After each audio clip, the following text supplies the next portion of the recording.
జిల్లాలో తనపై భూ కబ్జా ఆరోపణలను రామచంద్రారెడ్డి తీవ్రంగా ఖండించారు. బద్వేలు నియోజకవర్గ పరిధిలోని బి కోడూరు మండలంలో దేవాలయ భూమిని టీడీపీ నాయకులు కబ్జా చేస్తున్నారన్న ఆరోపణలపై మండల టీడీపీ ఇన్ఛార్జ్ రామచంద్రారెడ్డి స్పందించారు.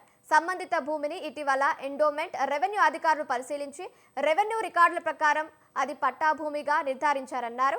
ఒకవేళ అది ఎండోమెంట్ భూమిగా తేలితే ఆ స్థలాన్ని దేవాదాయ శాఖకు అప్పగించి 2 లక్షలు విరాళంగా ఇస్తానన్నారు. ఇప్పటికి కూడా మండలంలో కానీ ఆఫీసులో కానీ ఎక్కడ కూడా రామచంద్రారెడ్డి అంటే ఒక చెడ్డ పేరు అనేది ఎక్కడ మా పార్టీలో మా వాళ్ళు ఎవరు చేయలే. నా మీద మొన్న జ్యోతి పేపర్లో ఒక రావడం, ఆ జ్యోతి పేపర్లో ఏం రాసిందంటే దాదాపుగా 2 కోట్ల భూమిని తెలుగుదేశం పార్టీ నాయకులు స్వాహా చేసినారని రాసిండ్రు.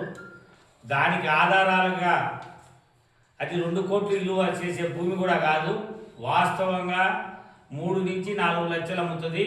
అది సగిలేట్ ఆనుకొని ఉంది. అది ఎవరమైనా మిమ్మల్ని అందరినీ కూడా తొడకపోయి చూపించా.